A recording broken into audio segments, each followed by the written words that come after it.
Dan sebelumnya mari kita berdoa dulu. Tuhan Yesus, terima kasih kami dapat belajar lagi. Hari ini kami akan belajar hal yang paling penting, yaitu hati. Tuhan Yesus, tambahkanlah iman kepada kami, karena hanya dengan iman kepadamu, Engkau dapat tinggal di dalam diri kami dan mengubah hati kami dari hati yang keras menjadi hati yang lembut. Sehingga apa yang muncul dari hati kami adalah kasih dan kebenaran, bukan kemunafikan. Tuhan Yesus, ampunilah dosa kami kalau kami selalu melawan firman-Mu. Tuhan Yesus, kami tahu kami tidak bisa apa-apa, tetapi Engkau bisa menguatkan kami dan memberi kami kekuatan untuk hati kami yang keras ini. Tuhan Yesus, jauhkanlah kami dari pencobaan, lepaskanlah kami dari yang jahat, karena Engkaulah yang punya kerajaan, kuasa, dan kemuliaan sampai selama-lamanya. Amin. Nah, saudara, hari ini topik penting dan sangat sensitif, tapi kita akan belajar banyak tentang apa sebenarnya yang Tuhan Yesus mau dari kita, ya, dan apa itu kekristenan. Ya, ini adalah topik ke-11, kebenaran, kasih, dan kemunafikan. Oke, saudara. Nah, ini masih periode penarikan diri Tuhan Yesus. Tuhan Yesus sudah mengajar, Tuhan Yesus sudah melakukan mujizat, Tuhan Yesus sudah menyatakan dirinya sebagai anak Allah. Nah, tergantung bagaimana iman dari orang-orang banyak ini untuk Tuhan Yesus. Seperti dalam bab sebelumnya, kita telah melihat Tuhan Yesus berkonflik dengan musuh-musuhnya, mengajar murid-muridnya, dan melayani orang banyak yang membutuhkan. Ini adalah pola selama periode penarikan diri. Kepedulian utama dari Tuhan Yesus adalah kebenaran dan kasih. Dia mengajarkan kebenaran, dia memberikan kasih, belas kasihan kepada orang-orang banyak. Dia mengajarkan juga kebenaran kepada pemimpin Yahudi, dan pada saat yang sama menyingkapkan kemunafikan mereka. Dan dia menunjukkan kasih kepada orang banyak non-Yahudi saat dia memenuhi kebutuhan mereka.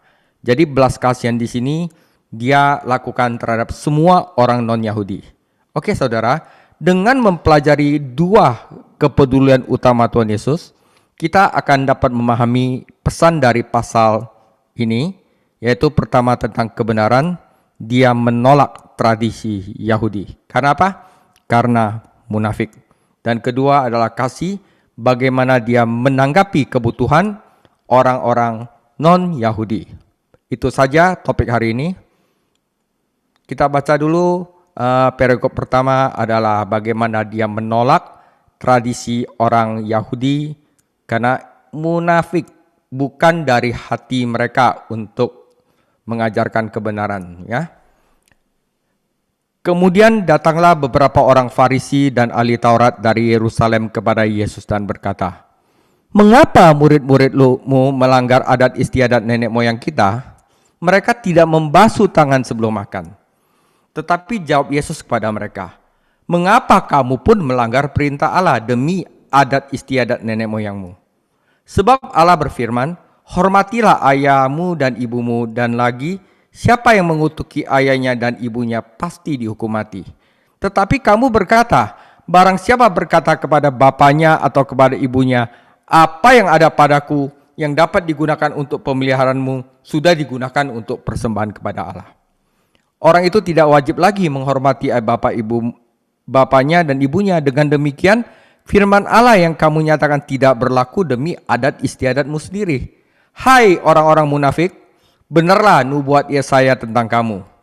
Bangsa ini memuliakan aku dengan bibirnya, padahal hatinya jauh daripadaku. Percuma mereka beribadah kepadaku, sedangkan ajaran yang mereka ajarkan ialah perintah manusia." Lalu Yesus memanggil orang banyak dan berkata kepada mereka, "Dengarkan dan camkanlah, bukan yang masuk ke dalam mulut yang menajiskan orang, melainkan yang keluar dari mulut itulah yang menajiskan orang."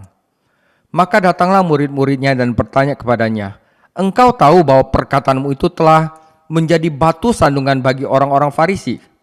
Jawab Yesus, Setiap tanaman yang tidak ditanam oleh Bapakku yang di surga akan dicabut dengan akar-akarnya.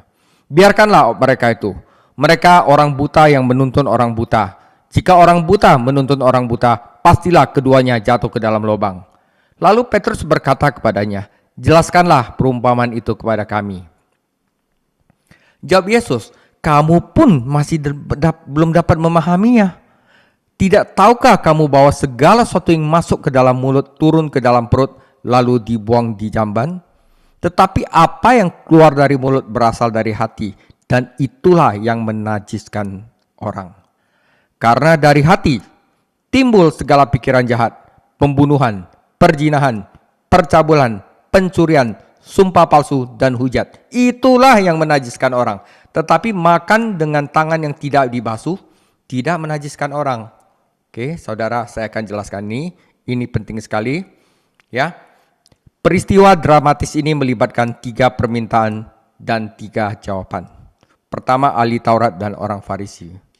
Fakta bahwa ahli Taurat dan orang Farisi bersatu dalam serangan ini dan datang jauh-jauh dari Yerusalem untuk berbicara kepada Yesus menunjukkan keseriusan tujuan mereka semua. Cari kesalahan Yesus. Ya, kemungkinan besar kelompok ini mewakili para pemimpin Sanhedrin di Yerusalem. Tuduhan mereka tentang mencuci tangan tidak ada hubungan dengan kebersihan.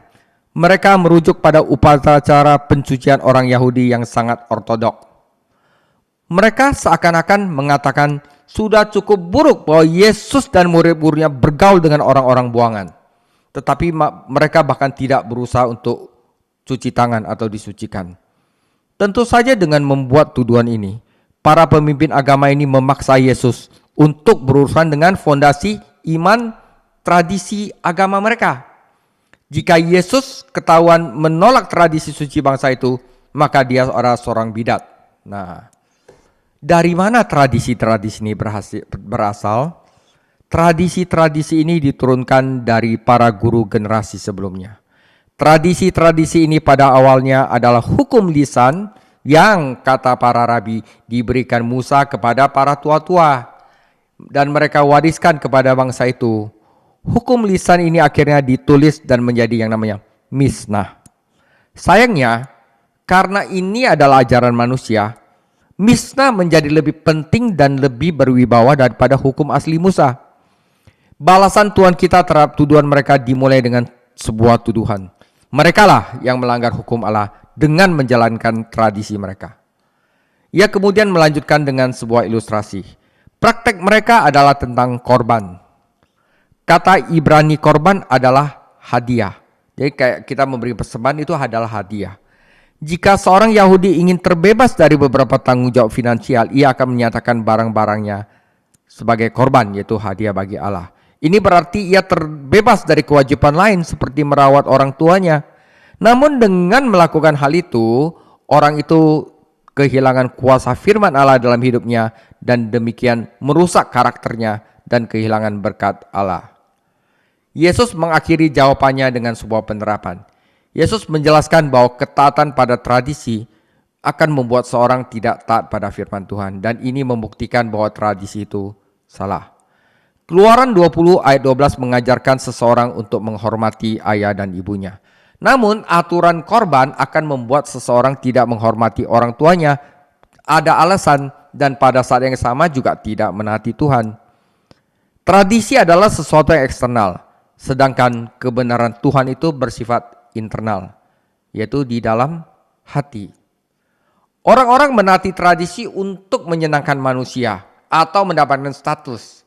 Mau kasih orang lihat bahwa wah dia itu orang baik atau bagaimana. Tetapi kita menaati firman Tuhan untuk menyenangkan Tuhan. Tradisi berurusan dengan ritual, sedangkan kebenaran Tuhan berurusan dengan realitas. Tradisi membawa kata-kata kosong ke bibir, tetapi kebenaran menembus hati dan mengubah kehidupan. Sebenarnya tradisi itu merampas kuasa firman Tuhan dari seseorang. Pentingin ritual, pentingin harus begini, tetapi hatinya busuk. Ya, dia merampas kuasa dari firman Tuhan. Nah, saudara, sayangnya Sekarang di gereja-gereja dewasa ini banyak tradisi, ajaran buatan manusia yang sering dianggap sama berwibawanya dengan firman Tuhan. Bahkan firman Tuhannya dimatikan, yang dimunculkan adalah ajaran buatan manusia. Saya tidak akan sebut yang mana, tetapi saudara bisa periksa sendiri. Ya, meskipun ajaran-ajaran itu bertentangan dengan firman-Nya, dengan menaati tradisi-tradisi ini, orang Kristen merampas kuasa firman Tuhan dari dalam diri mereka sendiri. Tuhan ingin kita memberikan hati kita kepadanya, bukan sekedar basa-basi ritual. Kita percaya kepada Tuhan Yesus dari hati, kita mengasihi dari hati, kita bernyanyi pun dari hati, kita menaati juga dari hati, dan kita memberi juga dari hati. Tidak heran Daud berdoa, jadikanlah di dalam diriku hati yang taat, ya Allah. Yesus menyatakan dengan berani kepada orang banyak bahwa dosa berasal dari hati, bukan dari makanan. Makanan masuk gak lewat hati udah keluar, ya kan? Tetapi apa yang keluar dari mulutlah yang menajiskan kita, bukan apa yang masuk. Ya, diajarin orang banyak begitu. Nah, para murid pun bingung ya. Para murid tercengang dengan apa Yesus ajarkan tentang makanan. Yesus katanya, ngomong gini nanti kita bentrok loh sama ajaran agama Yahudi, ya kan? Bagaimanapun mereka telah dibesarkan sebagai orang Yahudi yang baik, ya kan? Dan Kisah Para Rasul 10:14 untuk kesaksian Petrus, yang Petrus suruh makan semuanya, halal atau haram, ya. Mereka tahu perbedaan antara makanan yang halal dan haram. Tetapi kita udah belajar bahwa makanan halal dan haram itu adalah simbol tentang orang yang benar dan orang yang tidak benar, bukan sesuatu yang harus dipisah lagi. Namun para murid memiliki kekhawatiran lain. Ajaran ini bakal menyinggung orang Farisi dan pasti akan menimbulkan masalah serius. Ya, kadang-kadang kita berani menyatakan kebenaran, gak berani sikap karena takut bentrok sama agama, tanda kutip. Namun Yesus tidak khawatir tentang orang Farisi. Karena apa? Baik mereka maupun ajaran mereka tidak ditanam oleh Allah, bukan aslinya dari Allah, dan itu tidak akan bertahan lama. Meskipun ada kelompok-kelompok yang terisolasi yang berusaha mempertahankan tradisi, pada umumnya kefarisian telah hilang. Namun roh kefarisian, yaitu tradisi, legalisme, kemunafikan, hal-hal lahiriah masih ada bersama kita, yang Tuhan Yesus katakan sebagai ragi orang Farisi. Ya, ingat ya. Yesus juga menunjukkan bahwa orang Farisi itu buta dan hanya dapat menyesatkan orang-orang yang telah bertobat ke dalam parit. Dalam Matius 23:16 ia menyebut mereka orang buta menuntun orang buta. Deskripsi yang cukup gamblang. Mengapa harus takut pada tanaman yang tidak berakar dan sekarat, atau penuntun orang buta yang tidak dapat melihat kemana mereka pergi? Nah, kemudian Petrus pun, Tuhan tolong jelaskan perumpamaan ini. Dia masih belum mengerti, saudara. Ya, jadi mereka masih pikir tentang ini nggak boleh, itu nggak boleh, ini nggak boleh, ini nggak boleh. Tetapi Tuhan Yesus, segalanya itu ada di dalam hati. Nah, Petrus tidak merasa puas sampai ia mendapatkan penjelasan tentang perkataan tentang makanan. Dengan sabar Tuhan Yesus menjelaskan pelajaran itu lagi. Maknanya tampak jelas bagi kita, tetapi itu sangat baru bagi orang Yahudi ortodok. Dalam gereja ini, bagi orang yang udah biasa pada ritual itu susah sekali untuk dirubah. Karena orang itu gak mau ada perubahan. Ya, apapun yang masuk ke dalam mulut pada akhirnya masuk ke perut dan keluar bersama kotoran manusia. Gak ada urusan sama hati. Makanan tidak pernah menyentuh hati. Tetapi apa yang keluar dari mulut dimulai dari hati. Dan hal-hal ini yang menajiskan seseorang. Tentu saja tindakan disertakan oleh kata-kata. Seringkali tindakan berbicara lebih keras daripada kata-kata. Tuhan Yesus harus mengulangi pelajaran bukan tentang makanan ini kepada Petrus. Dan beberapa tahun kemudian di Kisah Para Rasul 10 disajikan kepada Tuhan yang halal dan yang haram. Petrus suruh makan dan ia juga harus menjelaskan pelajaran ini lagi kepada Petrus. Ketika ia memanggilnya untuk berkhotbah kepada orang-orang bukan Yahudi. Ya. Paulus sendiri mengulanginya dalam 1 Timotius 4 ayat 3-6 dan ia juga membahasnya dalam Roma 14 dan Roma 15 ya, saudara. Oke, jadi kemunafikan adalah sesuatu yang lahiriah yang tidak berasal dari hati, dan kebenaran sesungguhnya adalah dari dalam hati, saudara ya. It is out of the heart exposed. Oke. Nah, makanya tadi lagu yang dinyanyikan oleh Pak Sony itu tepat sekali. Selidikilah hati kita. Apakah kita benar-benar mengasihi Tuhan dan mengasihi manusia, bukan dari bibir saja, tetapi dari hati kita. Itulah yang menjadi perkenanan dari Tuhan. Kalau bisa hatinya busuk, dia bilang Tuhan itu baik, itu munafik, saudara ya. Itulah kemunafikan.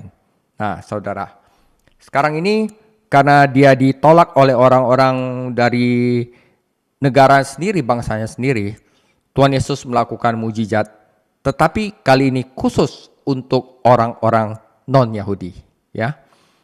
Lalu Yesus pergi dari situ dan menyingkir ke daerah Tirus dan Sidon. Tirus dan Sidon ini udah di luar Israel, ya. Nanti saya akan kasih petanya. Maka datanglah seorang perempuan Kanaan, atau di sini lebih jelasnya Syro Venesia ya, dari daerah itu dan berseru, "Kasihanilah aku ya Tuhan, anak Daud, karena anak perempuan kerasukan setan dan sangat menderita." Tetapi Yesus sama sekali tidak menjawabnya. Lalu murid-muridnya datang dan meminta kepadanya, "Suruhlah ia pergi, ia mengikuti kita dengan teriak-teriak." Jawab Yesus, "Aku diutus hanya kepada domba-domba yang hilang dari umat Israel." Tetapi perempuan itu mendekat dan menyembah dia sambil berkata, "Tuhan, tolonglah aku." Tetapi Yesus menjawab, "Tidak patut mengambil roti yang disediakan bagi anak-anak dan melemparnya kepada anjing." Kata perempuan itu, "Benar Tuhan, namun anjing itu makan remah-remah yang jatuh dari meja tuannya." Maka Yesus menjawab dan berkata kepadanya, "Hai ibu, besarlah imanmu, maka jadilah kepadamu seperti yang kau kehendaki." Dan seketika itu juga anaknya sembuh. Oke. Setelah meninggalkan daerah itu, Yesus menyusur pantai Danau Galilea dan naik ke atas bukit lalu duduk di situ. Kemudian orang banyak berbondong-bondong datang kepadanya, membawa orang lumpuh, orang timpang, orang buta, orang bisu, dan banyak lagi yang lain, lalu meletakkan mereka pada kaki Yesus dan ia menyembuhkan mereka semuanya. Maka takjublah orang banyak itu melihat orang bisu berkata-kata, orang timpang sembuh, orang lumpuh berjalan, orang buta melihat, dan mereka memuliakan Allah Israel. Ini adalah orang non-Israel ya. Lalu Yesus memanggil murid-muridnya dan berkata, "Hatiku tergerak oleh belas kasihan kepada orang banyak itu. Sudah 3 hari mereka mengikuti aku dan mereka tidak mempunyai makanan. Aku tidak mau menyuruh mereka pulang dengan lapar, nanti mereka pingsan di jalan."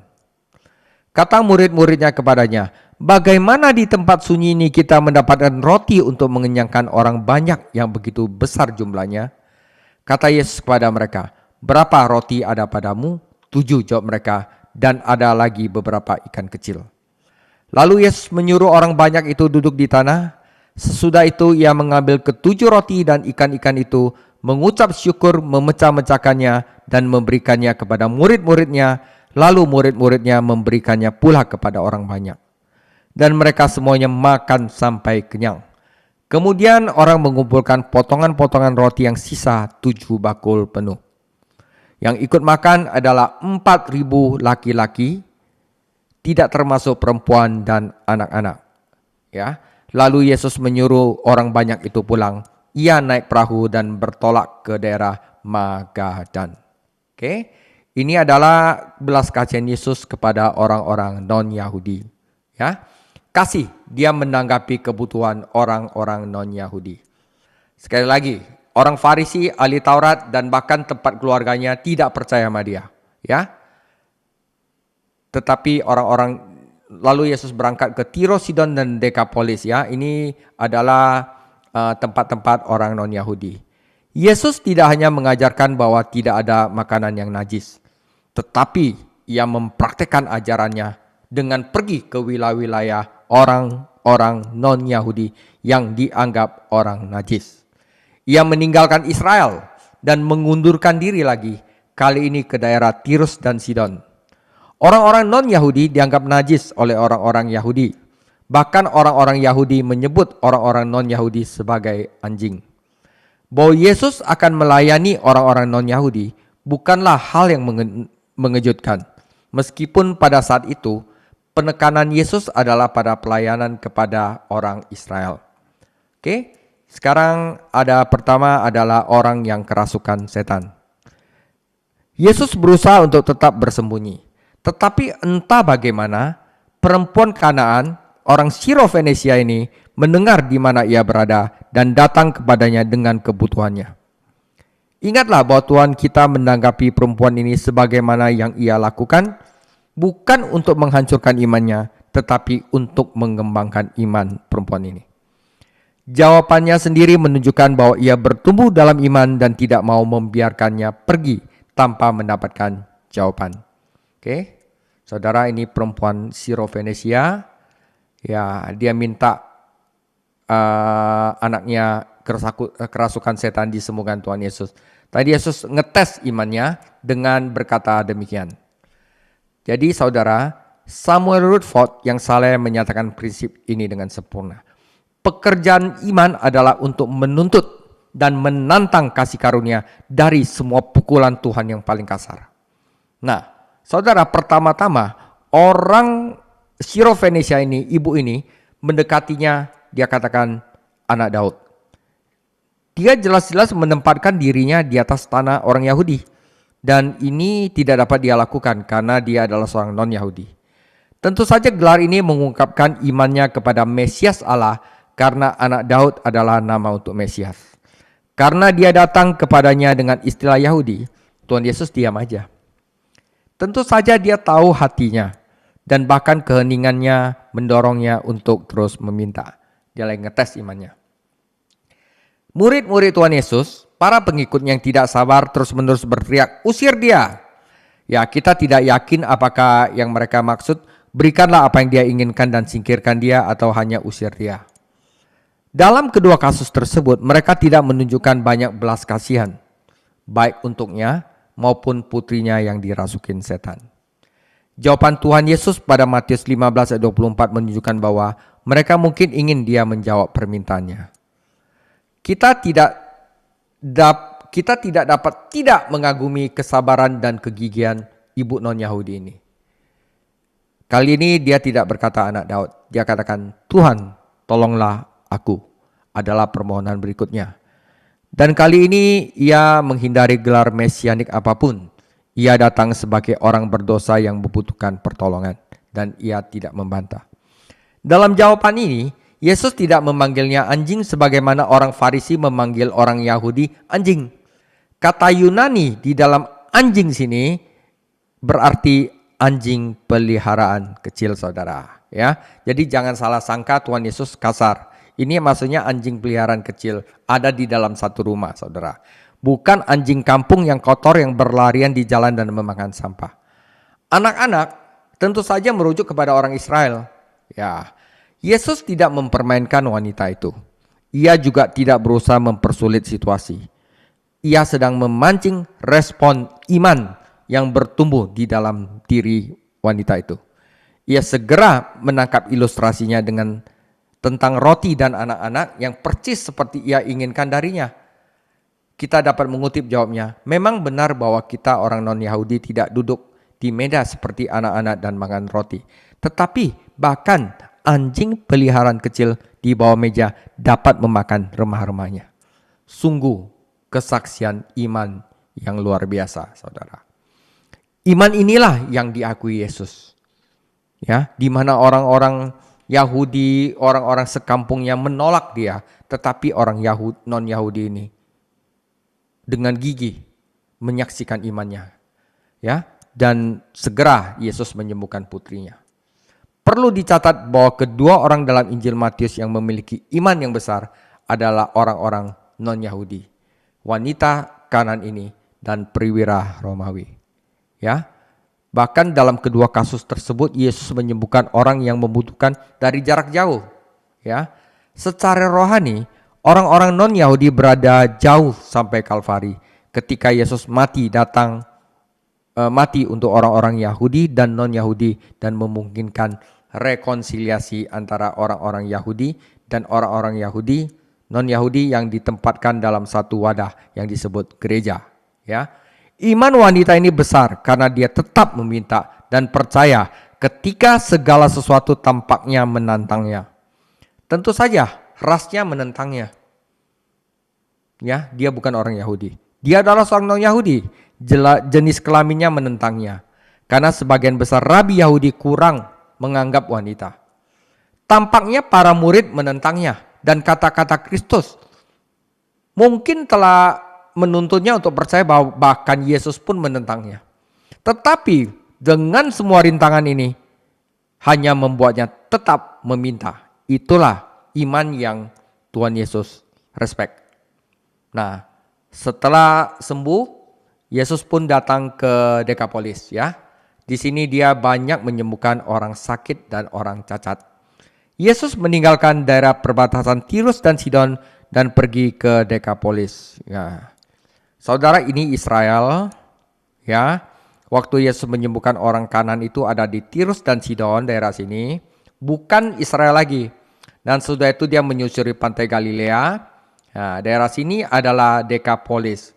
Ya, ada 10 kota: Philadelphia, Gerasa, Pela, Abila, Gadara, Hippos, Dion, dan Kanada. Ini adalah 10 kota, karena itu disebut Dekapolis. Oke, ini bukan daerah Israel, tetapi daerah Syria dan Yordan. Nah, Dekapolis mencakup 10 kota yang tergabung dalam satu liga dan diberi wewenang oleh orang Romawi untuk mencetak mata uang mereka sendiri, menjalankan pengadilan mereka sendiri, dan memiliki pasukan mereka sendiri. Daerah ini sebagian dihuni oleh orang-orang non-Yahudi. Yesus menyembuhkan seorang tuli dan bisu di sana. Meskipun Tuhan memperingatkan orang itu untuk diam, ia dan teman-temannya menyebarkan kisah mujizat itu ke seluruh Dekapolis. Hal ini tampaknya menyebabkan banyak orang berkumpul, termasuk orang yang lumpuh, buta, bisu, dan cacat. Yesus menyembuhkan orang-orang ini dan orang-orang non-Yahudi memuliakan Allah Israel. Kita tidak dapat tidak kagum melihat perbedaan antara orang non-Yahudi ini dan para pemimpin Yahudi yang telah mengetahui kitab suci Perjanjian Lama. Bangsa-bangsa non-Yahudi memuliakan Allah Israel, tetapi para pemimpin Yahudi yang mempunyai kitab suci Perjanjian Lama mengatakan bahwa Yesus bersekongkol dengan setan. Masalah ada di mana? Di hati, saudara. Mujizat-mujizat Tuhan tidak menyebabkan kota-kota Yahudi bertobat, tetapi bangsa-bangsa non-Yahudi percaya kepadanya. Mujizat-mujizat yang dilakukannya seharusnya meyakinkan orang-orang Yahudi bahwa dia adalah Mesias yang dinubuatkan oleh para nabi.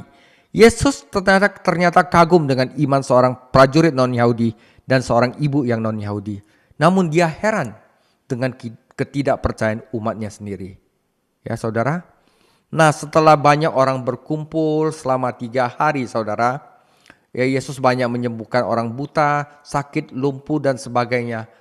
Orang-orang ini pun lapar. Ya, para kritikus menuju para penulis Injil dengan sengaja memalsukan catatan untuk membuktikan bahwa Yesus melakukan lebih dari banyak mujizat. Mereka mengklaim bahwa memberi makan 4.000 orang hanyalah adaptasi dari mujizat sebelumnya, yaitu memberi makan 5.000 orang. Pemeriksaan yang cermat terhadap catatan menunjukkan bahwa tuduhan ini salah dan para pengkritiknya keliru. Jadi saudara, memang ada 2 macam mujizat memberi makan.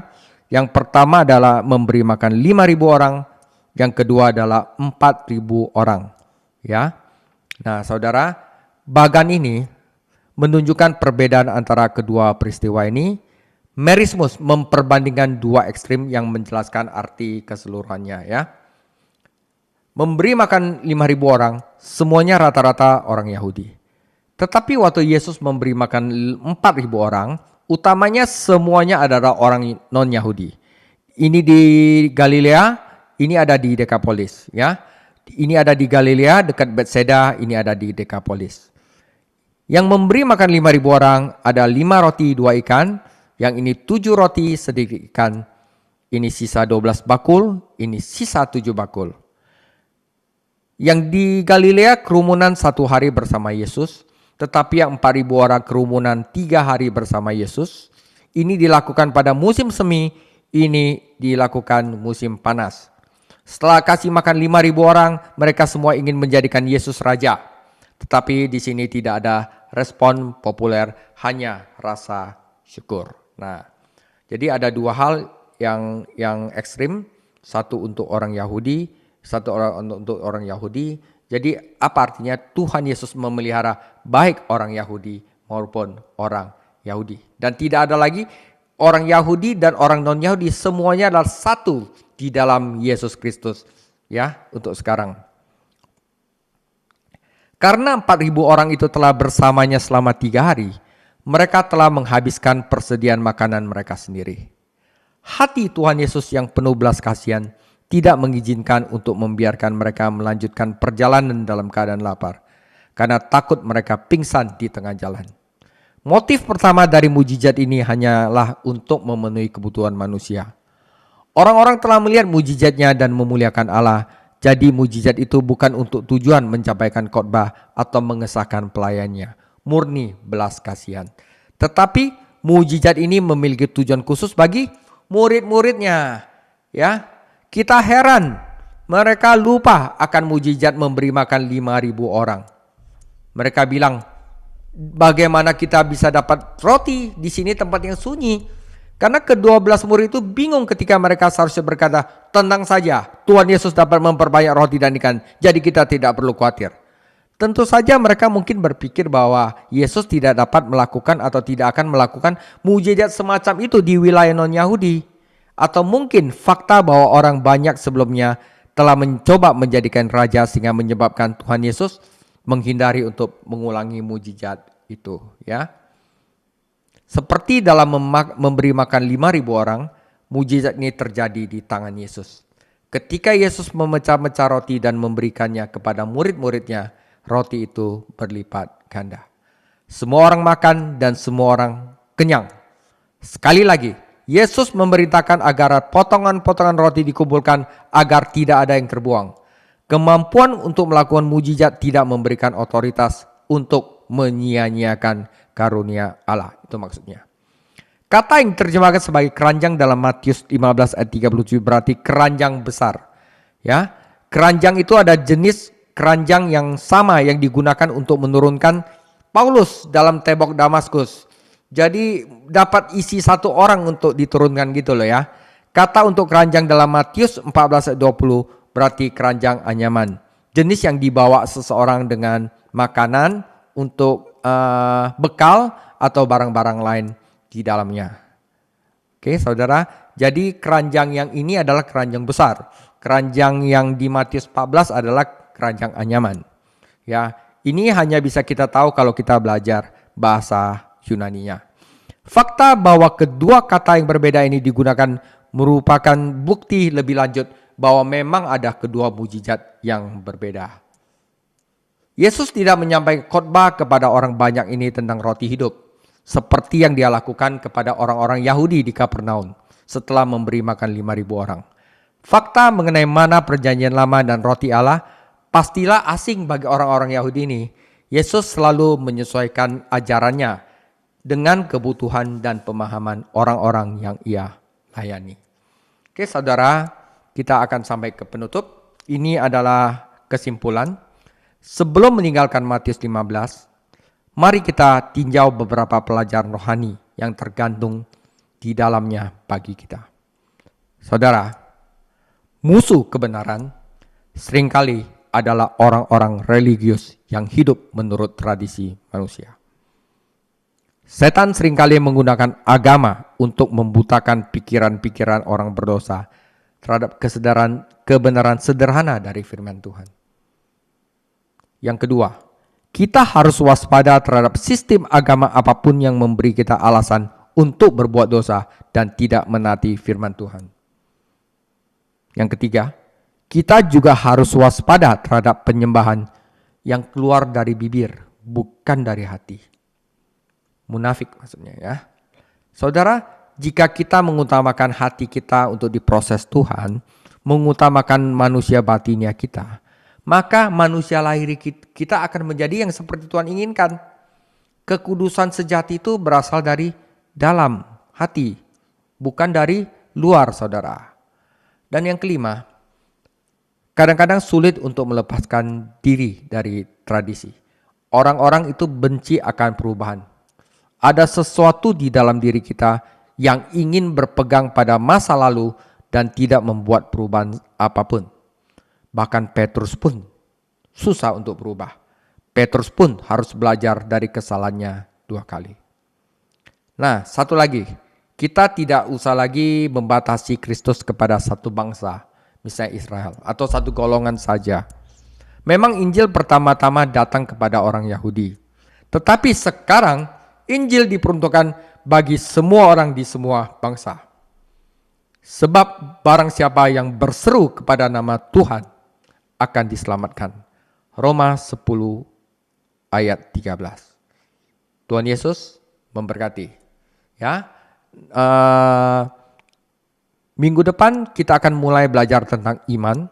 Karena ini Tuhan Yesus telah melakukan segalanya, tergantung bagaimana iman seseorang. Ya, kita akan belajar iman. Setelah itu kita akan masuk ke apologetik juga tentang iman.